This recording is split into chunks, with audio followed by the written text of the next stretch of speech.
در قیامت وزبین میکرده است المحافظت علی الاذکار دبور کل صلات،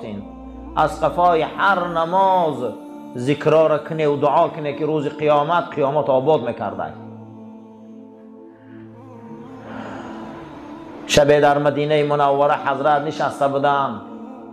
زید ابن ثابت فریاد کردن، گفتن زید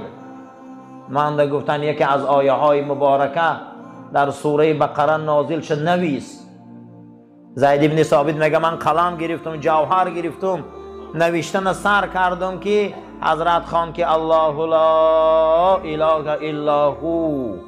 الحی القیوم همش میگه گفت به من امروز آیت الکرسی نازل شد. بعد زید ابن ثابت میگه من نوشتم، حضرت میگه سر برداشتن گفتن زید امروز تمامی بت‌ها را میان شکست،